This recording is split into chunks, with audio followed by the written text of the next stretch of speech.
Je m'appelle Sylvia Digard, je suis journaliste spécialisée dans le design, l'architecture, les métiers d'art.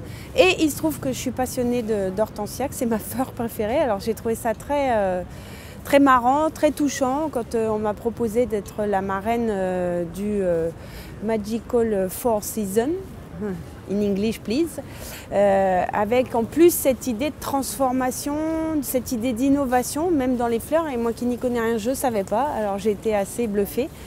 L'hortensia, c'est une fleur de mon enfance. Je suis née à Casablanca, mais j'ai vécu en Bretagne, donc c'est une fleur bretonne. J'en ai dans ma maison de campagne qui est dans l'Oise. C'est une fleur. Alors le fait là que ça fleurisse et que ça change de couleur, disons qu'on n'a pas l'impression d'avoir toujours la même fleur en face de soi. Donc en plus, quand on aime la déco, c'est pile poil ce qu'il faut. Ce qui est très intéressant dans l'hortensia, c'est que c'est aussi une fleur qu'on peut avoir en pot, qu'on peut couper, mettre dans des vases et qu'on peut faire sécher. Alors c'est une triple vie et c'est une vie très longue surtout. Moi, ce qui m'intéresse aussi, j'ai l'impression de ce que je ressens, moi je ne suis pas spécialiste dans le jardinage, mais en tout cas spécialiste dans les tendances de la maison.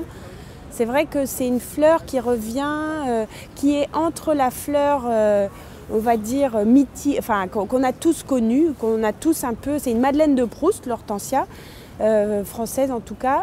En France du moins, et puis c'est devenu un peu la fleur qu'on peut rajouter dans des bouquets, qui est à la fois très sophistiquée, parce que quand on regarde un hortensia, les fleurs sont incroyablement designées, si je peux ramener ça à moi ce que je fais. Enfin, je ne fais pas du design, mais je parle de design. En l'occurrence, c'est une fleur qui est dessinée, on dirait qu'elle a été dessinée par la nature. J'ai l'impression qu'on peut la mélanger à plein de fleurs, donc ce qui est très intéressant. Ça peut être à la fois champêtre, à la fois... Je me souviens, je l'avais vu dans un hôtel de manière très sobre, très chic, blanche, rose, bleue, enfin voilà, c'est quand même...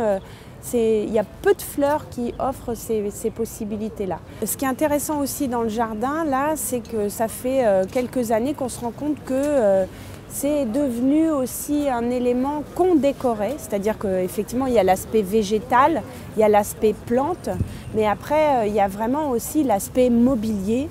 Il y a eu des évolutions technologiques incroyables de ce point de vue-là. La terrasse par exemple devient une pièce supplémentaire, donc une pièce qu'on décore. Il y a des entreprises qui sont spécialisées aussi dans ce mobilier-là parce que la recherche au niveau des matériaux a beaucoup évolué et les matériaux sont aussi bien dehors que dedans. Ça résiste. C'est vraiment une forte tendance aujourd'hui. D'ailleurs, on le voit sur le salon, il y a autant... la place est importante pour les fleurs, pour le végétal, que pour le mobilier. Il y a beaucoup de designers aujourd'hui qui travaillent aussi sur cette évolution de mobilier extérieur.